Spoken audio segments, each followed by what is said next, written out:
Hi, I'm Bobby Peer with TAPinto, and I'm here for our weekly catch up with Mayor Angie Devanney. Hi, Angie. Hi, Bobby. Good to be back this week. 3 weeks in a row. This is great. So, I know that we had another budget hearing, and I did hear that we had some positive news regarding this third stimulus package that is currently in the hands of the Senate.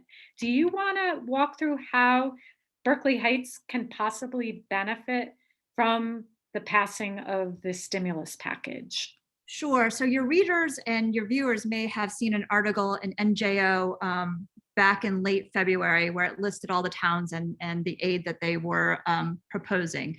Now that the bill is out of the House, that has been significantly reduced. I think they were guesstimating that Berkeley Heights would get 2.5 million. It's really going to be more like 1.3 million. So the bill is in the Senate.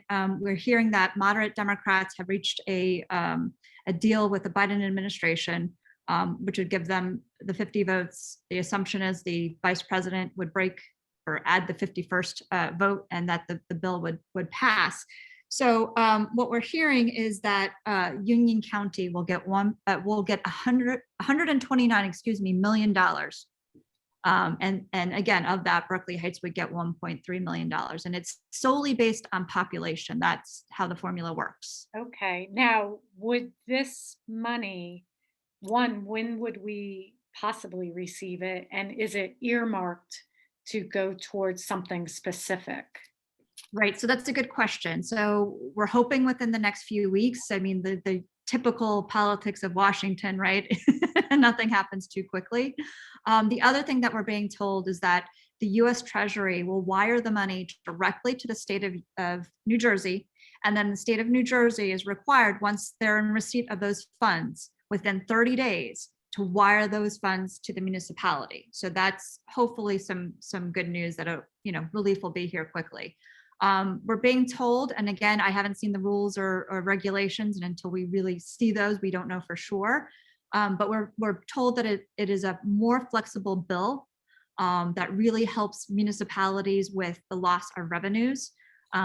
Things like for us, we lost a tremendous amount of money from the hotel occupancy tax because the hotel was closed, people weren't staying in it. Likewise, our courts were closed, and there's a significant amount of revenue that comes from that as well. And just other revenues that the pandemic really shut down our government economy.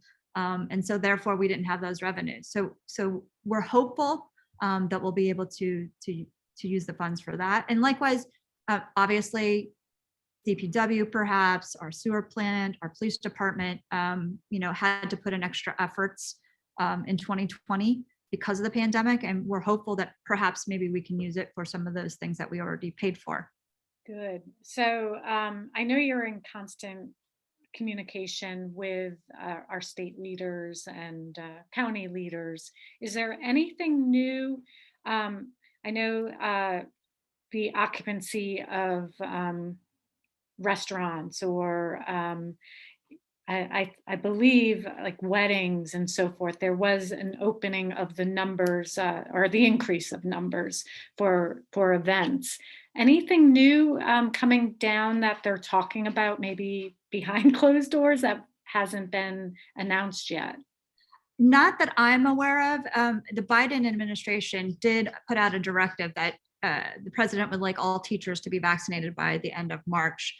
So I did have a call with the governor's office last night, and I know that they're really, I'm going to use the word scrambling. They're sort of dedicating all resources to try to figure out how to manage that and what the logistics will be. So that's some good news.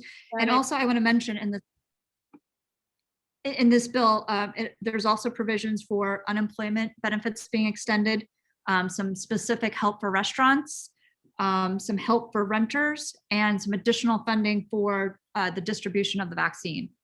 Great. Well, hopefully when it does, or I'm sure it will pass, we'll get more details and we'll be able to cover the specifics. So thank you, Angie, for this update this week. Thank you, Bobby. It was a pleasure.